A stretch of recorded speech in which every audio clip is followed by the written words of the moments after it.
Gurias, a mamadeira de piroca existe? Não. Não. Não nas escolas, pelo menos. Cuidado. Gente, seguinte. É fake news essa frase, pode? Um filho seu, tá? Um filho seu. Você prefere que aprenda educação sexual em casa ou na escola? Eu diria ambos.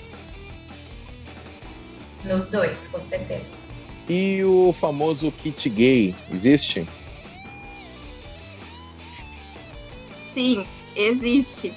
Mas não da forma como se foi colocado aí nas fake news, né? E ele, na verdade, ele foi um projeto que, na verdade, ele acabou nem sendo distribuído, né, nas escolas.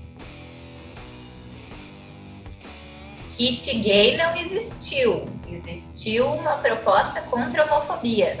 Isso, exatamente. A Bruna conseguiu falar melhor do que eu sobre isso. Exatamente isso aí. o que a Bruna falou.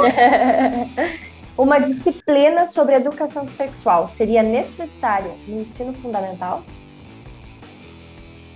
Acredito que isso esteja mais dentro de um currículo oculto.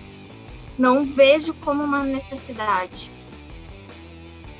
Mas não seria contra também. Eu acho que sim, seria necessário. A abstinência sexual é a solução para evitar gravidez precoce, doenças, abusos? Não. Não é um problema que a pessoa queira se abster sexualmente. Isso não é um problema, mas a abstinência não é a resposta para prevenir tudo isso.